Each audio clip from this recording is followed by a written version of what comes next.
প্রায় ৬-৭ মাস আগে আমরা একবার গ্রামের বাড়ি যাওয়ার সময় অটো রিকশাতে করে যাচ্ছিলাম।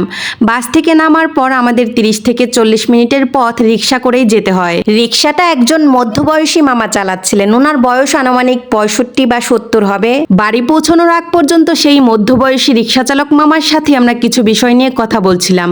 হঠাৎ করেই সেই মামা আমার হাজবেন্ডকে বলে উঠলেন, জানো বাবা, আমার ছেলেটার না সরকারি চাকরি হয়েছে, দোয়া করো যেন খুব শীঘ্রই সে জয়েন করতে পারে। আগ্রহবশত আমি জিজ্ঞেস করলাম যে মামা, আপনার ছেলের কিসে চাকরি হয়েছে আর কিভাবেই বা হলো? সরকারি চাকরি পাওয়া তো আর এতটা সহজ না, এর জন্য অনেক পড়াশোনা করতে হয়। আপনার ছেলে বুঝি অনেক মেধাবী ছাত্র ছিল? সেই রিকশা চালক মামা কিছুটা মুচকি হেসে আমাদেরকে বললেন, মাগো জানো, আমি না আমাদের গ্রামের সকল জায়গা সম্পত্তি বিক্রি করে এই ছেলেটার চাকরির জন্য টাকা জোগাড় করেছিলাম, কারণ আমার অনেক ইচ্ছা ছিল আমার ছেলেটা যেন সরকারি চাকরি পায়।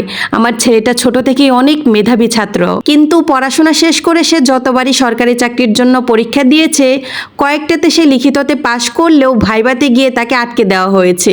কেন দেওয়া হয়েছে, কেন তার নাম ভাইভাতে আসেনি, তার হদিশ আমরা এখনো খুঁজে পাইনি। ছেলেটাও আমাকে অনেকবার বলেছিল যে আব্বা, ভাইভাতে আমি সবগুলো প্রশ্নের উত্তর ঠিকঠাক মতোই দিয়েছিলাম, কিন্তু কেন যে আমার নামটা আসলো না সেটাই বুঝতে পারছি না। দীর্ঘ একটা নিঃশ্বাস ছেড়ে তিনি আরো বললেন, রিকশা চালকের তো আর কোনো কোটা নেই মা, আমার ছেলের সাথে পরীক্ষা দিয়েও অনেকের চাকরি হয়েছে, কারণ তাদের বাপদাদার চাকরির জোর ছিল, ক্ষমতা ছিল। কথাগুলো শোনার পর আমি ওনাকে বললাম, তো এখন আপনি নিজের সর্বস্ব বিক্রি করে ছেলের চাকরির জন্য যে এতগুলো টাকা নষ্ট করছেন, এটা না করে ওকে একটা ব্যবসা দাঁড় করিয়ে দিলে ভালো হয় না?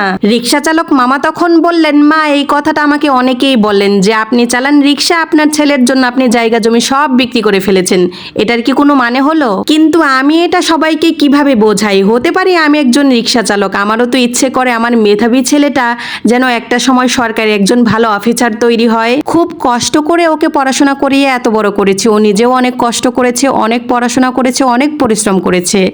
এখন এসে সে যদি একটা সরকারি চাকরি না পায়, সারা জীবন সে আফসোস করে যাবে।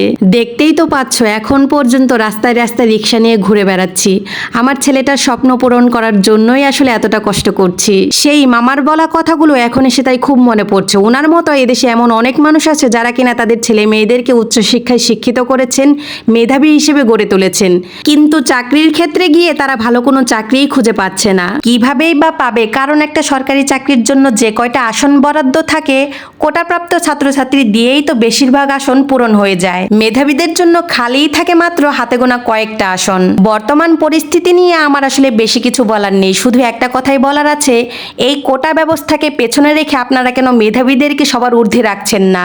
এটা তো তাদের ন্যায্য প্রাপ্য অধিকার। একটা মেধাবী প্রজন্ম গড়ে তুলতে পারলে দেশের জন্য যে কতটা সুনামের, সেটা হয়তো এখন বুঝতে পারছেন না, একটা সময় এসে ঠিকই বুঝতে পারবেন।